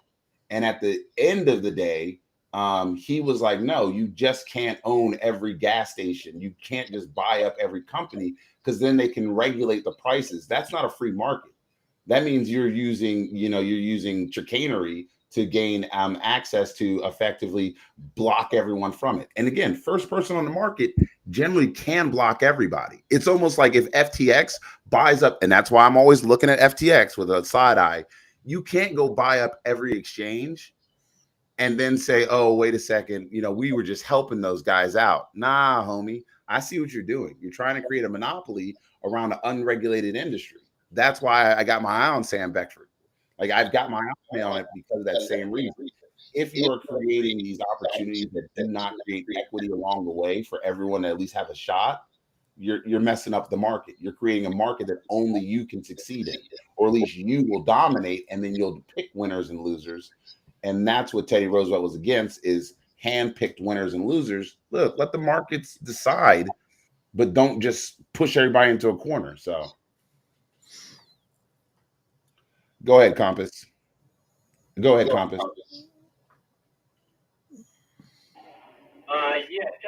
Teddy Roosevelt took over after McKinley shooting and did his inauguration in Buffalo. He won his second term, but because his first term was not considered an initial term, he ended up running 4 years after his second term under the Bull Moose Party. Very interesting man. His first meeting that he wanted to set up was with Booker T. Washington. Definitely a man of the people, and was trying to bring change back in the early 1900s before the 60s. But it didn't come to fruition at that time. I just wanted to know, January, how are you doing? I was a political consultant for 17 years. Actually helped out on both the Republican and the Democrat side. I worked with both parties. How are you doing on fundraising against like Burgess Owens and the candidates they're running against? Because that's always a big issue. Yeah, so it's fundraising is an individual that's not with a major party, that's 100% people funded, is very difficult.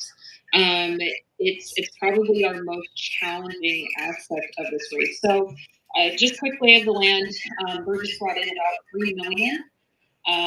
The Democrats brought in 60,000 this last time, so they've given up because they know that the district is gerrymandered.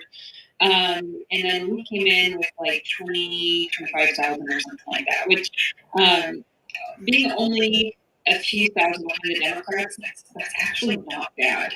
But ultimately, could he use the community stepping up a little bit more, because Burgess only has about 300,000 left in his coffers, and we actually are the only third-party candidate in the nation showing a probability of winning. So if we had a little bit of boost of money, we'd smash it. Wow, that's insane. So you actually are showing, your numbers are reporting that you can win. But is that on the back of Evan? So Evan McMullen, who's running for Senate, he's running as an independent, but he's also had time to basically lay the state out, saying it's not a Mike Lee state anymore. It's not a super conservative state, because 90% of the population lives within, I don't know, 200 miles of Salt Lake City. So it's really condensed in those areas. So if they're moving towards, like, Evan McMullen, where they're conservative on their principles and how the communities are looked at, they're not conservative as in, like, look, we're not trying to be all up in everyone's life. We want the government to stay out of our life. But for some reason, Mike Lee don't want that. He wants to be an old crotchety motherfucker. Anyway, I'm just wondering, just real quick. Yeah, it's a shame, because Mike Lee's dad, Rex Lee, was such an amazing man, and and I feel terrible for saying this, but he's turning over in his grave over what his son has done. But when it comes to, like, Evan McMullen, he is, like, I'm a centrist. Evan is definitely a hardline conservative running underneath the independent ticket. So, being a centrist and somebody that's championing, like, Web3 and technology and stuff like that, he's kind of steered clear on that level. But we're picking up people that he wouldn't have had in the first place originally. Individuals that are younger, right? We're pulling in that younger crowd. We're pulling in the technological people. We actually have a wide enough net that we're able to pull in both conservatives and Democrats, as well as libertarians. So we have a lot of people across the board. It's, how it is. It's just moving chess pieces into place. And if we don't get them this time, then I'm definitely coming after them next time, because we'll have the foundation in place at that point. But at this point, like, and it sounds cool, but you put in just a little bit of money, and, like, we can smash it, because we're already seeing that they're adjusting their strategy to meet some of the things that we're doing, and we've heard from multiple sources within the campaign that they are talking about us now, and saying, is this person actually correct? And so I think that's really interesting from just that third party lens, where if we came to the table with even 500,000 over these last 2 months, we would absolutely demolish them, and we'd be like, what the hell just happened? So, well, one way or another, I think I would encourage you to get out to Bitcoin 2023, where you could meet people who would be able to help you in your next campaign, win or lose here at this year's general election. Because guess what? Bitcoin 2023 is on fire.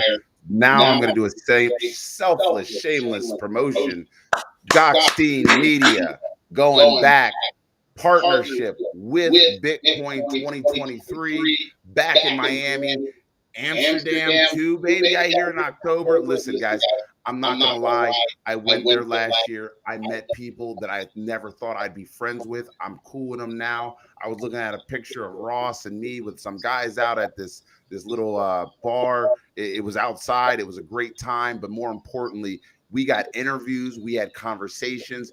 We probed, we asked questions. End of the day, Michael Saylor comes out. He don't want to talk to nobody else, but he wants to talk to us, our team, me at G Media. Why? Because we get the information that people want. We have conversations that nobody wants to have. And sometimes you just got to push people to their limits. So make sure January you get there, get your ticket, use that PR code that we've got. Bitcoin 2023, Gokhshtein Media, official partners.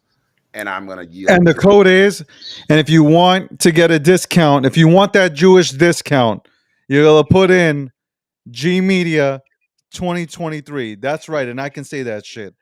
G Media 2023. Get yourself some tickets to the biggest Bitcoin event. Yes. My last name allows me to go ahead and say, if you want that Jewish discount, G Media 2023, go get yourself some tickets to go to the biggest Bitcoin event in the world, where everybody will be gathering to go ahead and have some. Well, some will be talking about Bitcoin, and some will be riding around Collins Avenue having a little bit of fun out there. Hey, let's go. Nico, go ahead, brother. I know you've had your hand up for a while, but you're probably also ripping and running, driving around. What's going on? What the fuck? What kind of phone is that? I mean, like, it sounds like you're calling from one of those rotary phones. No. He was speaking New Yorker. No, that's not New York speaking. He's like, brrr, brrr, brrr. You remember those phones back in the day? Grandma's They're had called rotary. For you children rotary. out there, there Rotary was a phones, rotary yeah. phone in which you had to dial each number. You had to wait for it to click back over. Otherwise, you'd fuck up the number and had to start all over again. Which, by the way, it was way nicer when you only had to dial. What was it like? It was like 7. Is it? Yeah, give me those 7 digits. That's it. It was 7. 7 digits. You had to remember. I don't remember. Well, Nico, I can't hear you. You sound like you're trapped in the woods. You got a cup and a string. Like, literally, that's what it sounds like. I'd love to go ahead and chat with you, but literally, that's what you sound like right now. Either that or you're scuba diving in your bathtub. That is definitely not an You iPhone. sound better now. You sound better. That Go is ahead, Nico. definitely no. That ain't no iPhone, man. That is like you bought that shit off of Alibaba, and it's a phone 13. It forgot the I. Go ahead, Nico. Just go ahead and talk. How can you talk? How can you listen to this shit right now?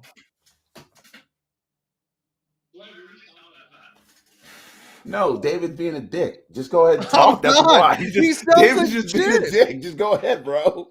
His phone needs some coffee.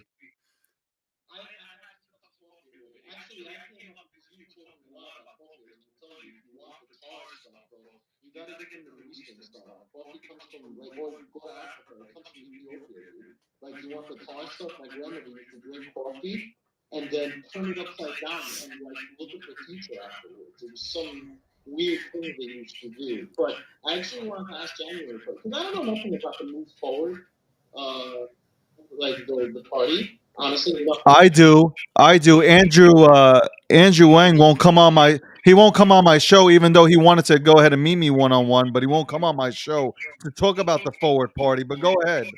Yo, he did the same shit to me in LA. And I've known the guy for like 5 years.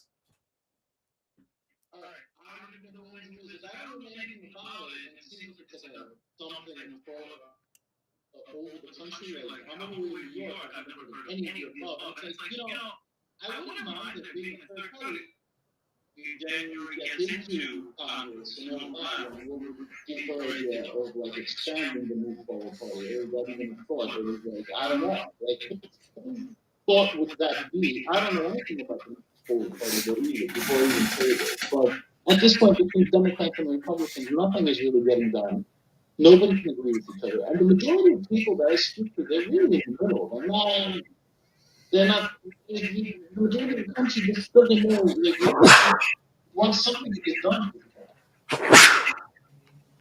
Yeah. So just really quick, I loved it in the middle of your sentence, but I came back in and I just heard I don't know anything about the pool party, and pretty much like this is how I look at it. And also the experience. When I was first considering when I hadn't left at a party yet, and I took a platform to the party that was like people focused, people informed, knock over 1,000 doors to obtain that information. And they both parties essentially said the same thing to me, which is campaign on whatever you want, but at the end of the day, you vote with the party. And the conversations continued, and they said, well, you ran on our ticket, so you vote with us. So like that really bothered me. And United Youth Party, Forward Party never once said your allegiance is to the party, they always, respected and understood that my allegiance is to the people.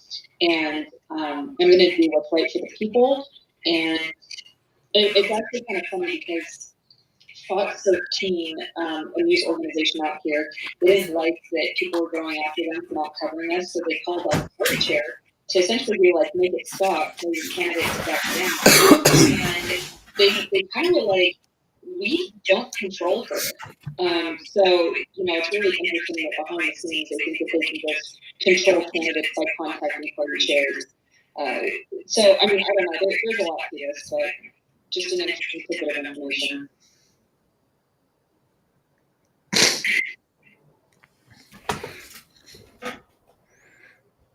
Well, all right. Go ahead, Compass. Yeah, I just want to say, January, if you need any help, feel free to DM me and reach out. Oh, so nice, so sweet. And I think that's something to always remember is like, listen, regardless of party affiliation, helping support people that you think are good candidates or good people in industries. It's like a good business model, right? Like, I don't care all the time about your personal stuff. I don't care where you sleep. I don't care who you sleep with. I don't care how much money you Yes, you do. make. But I'd rather you be supportive of good individuals who I believe will do ultimately the right thing on the issues that I care about. And I'm not a single issue voter. I'll make that very clear. I am not a single issue voter. I am too chunky to be single issue.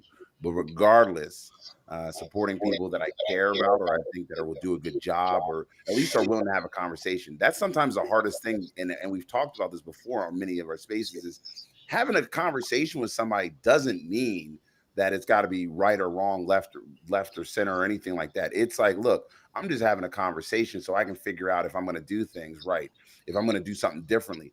I remember one of my football coaches said the hardest thing for a man to admit, and he was literally, we were talking about growing up as men and how we're going to respond to relationship. Because the hardest thing to do as a man sometimes is admit that in the moment you may not be able to make a decision. You may not be able to actually make a decision. You're like, right now is just not the time I need to make a decision.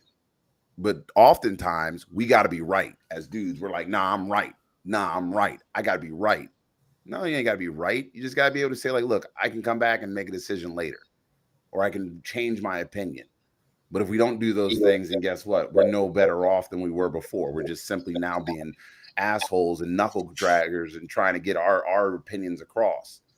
Just because you have an opinion doesn't mean you're always right. It just means that, look, you got some information and you may need some more. Like, I once had an opinion on Bitcoin. I was wrong. Full stop. Yeah, but you're always wrong. Can I just add one thing? I think, like, for the first time in over, however amount of time, that possibly there might be some viability to actually having a third party, because it's getting fucking ridiculous at this point. It's just too much.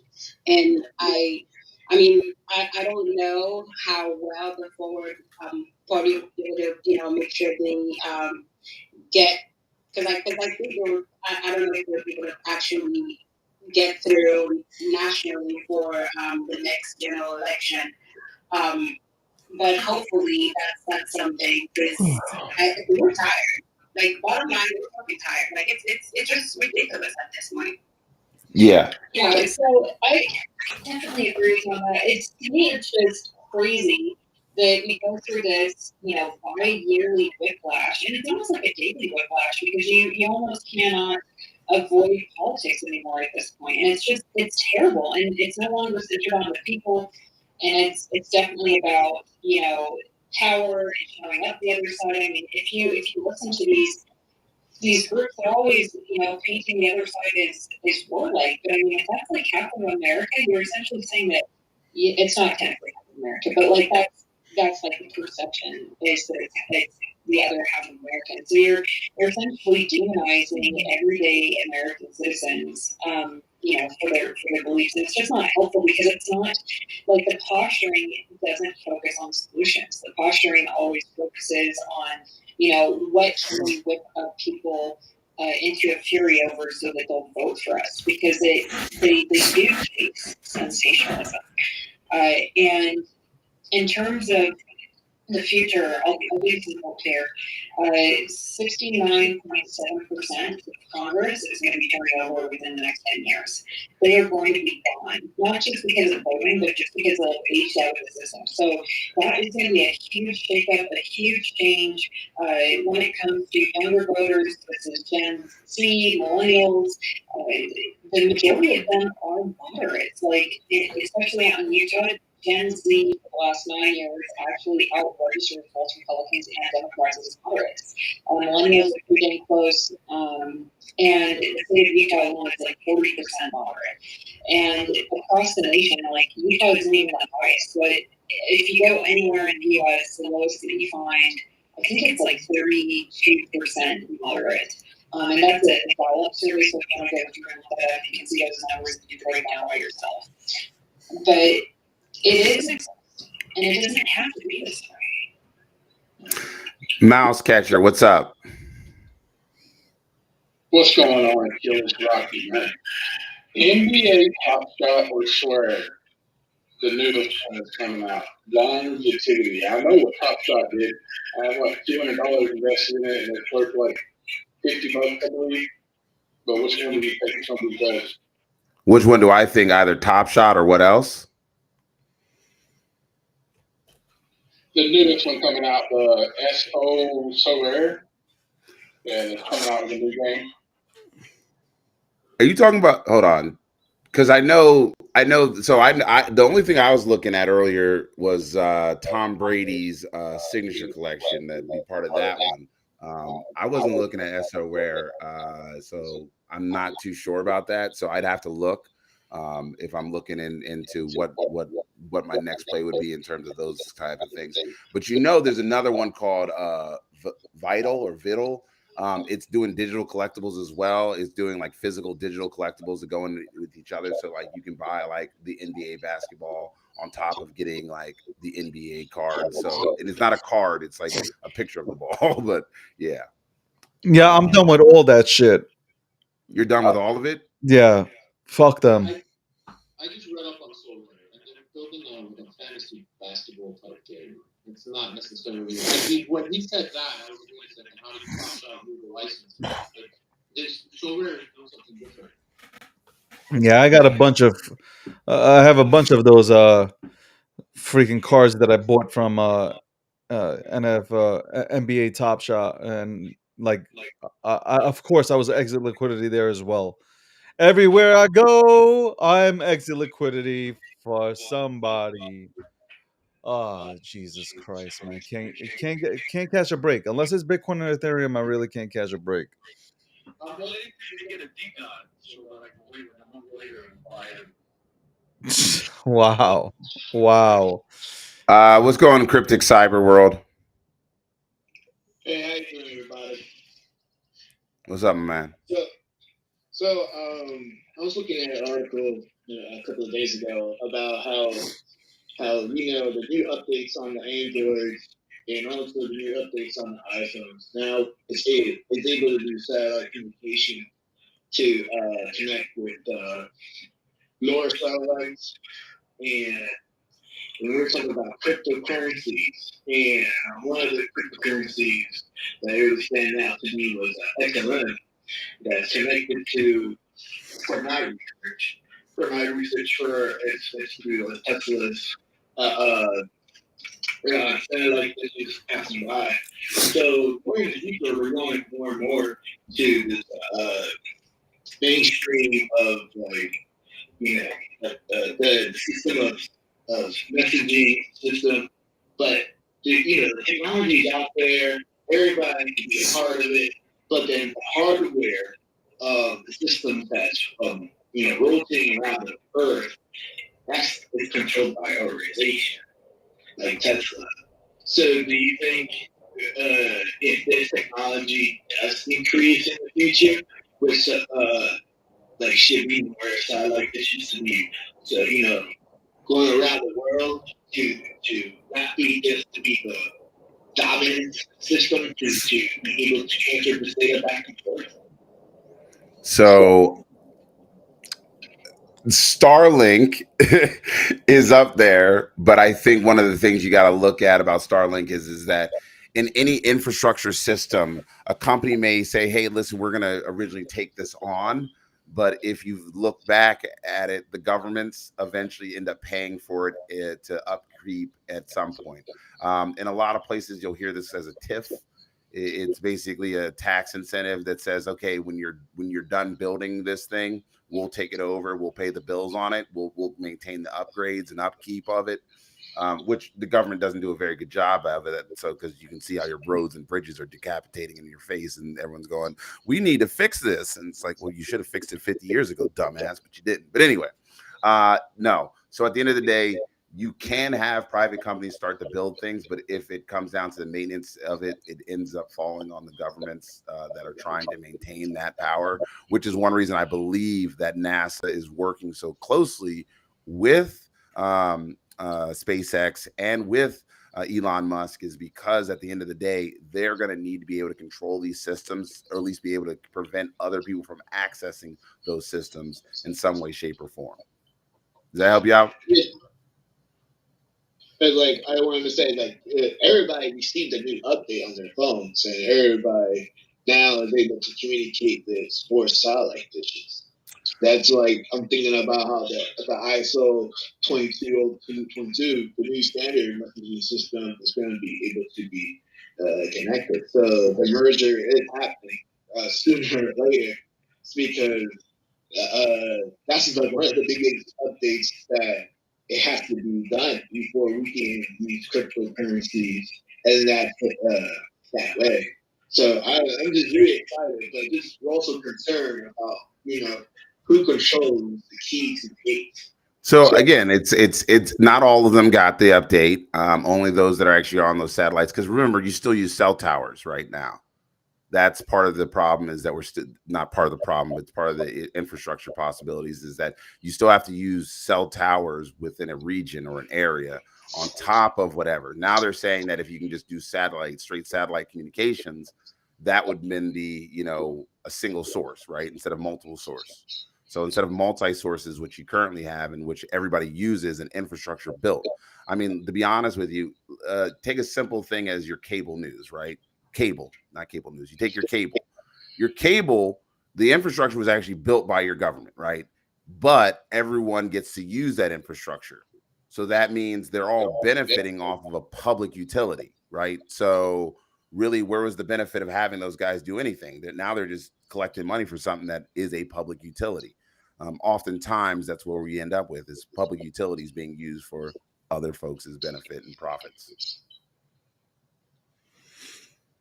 All right, it is 11:33 a.m. Eastern Standard Time. The breakdown, 9:30 a.m. to 11:30 a.m. Eastern Standard Time. So we're 3 minutes over. Are we going overtime for 10 more minutes, Akil, or are we finished? Fudge, no, man. I'm sweating, and I am a good-looking guy, though. I got to say that much. I am a good-looking man. I mean, to each his own. But I just wanted to give a shout out to everybody that tuned in today. Thank you so much for bearing with us as we are producing our own show, 9:30 to 11:30 a.m. from Monday to Thursday. Fridays we take that day off, Friday, Saturday, and Sunday, because we take a 3-day weekend for ourselves. But Fridays you can definitely tune into another show called Crypto and Crack. I mean, excuse me, Crypto and Coffee, which has Jess as the host alongside of Tammy and whoever else fills in that other co-host spot. But I am really glad to see a lot of people supporting us here on the breakdown. Me and Akil are going to really bring blockchain news uh, and go outside of blockchain to go ahead and report on some other stuff that's happening in our world today. Because you know what? Honestly, Bitcoin's moving sideways. Nobody gives a shit. Okay, like if you're in here for the long term, then just relax. It's gonna come back. They also said in 2018 that we'd never go ahead and break all-time high again. What happened? We went to 69, and Ethereum broke its all-time high. So Sit back, relax, do your research. Always do your research. And now, I turn my mic over to the one and only Akil to go ahead and let you guys go. Well, thank you again for joining us here on the Breakdown, episode 54. My name's Akil Patterson. That's David Gokhshtein. We all hope you have a great day and an even better tomorrow.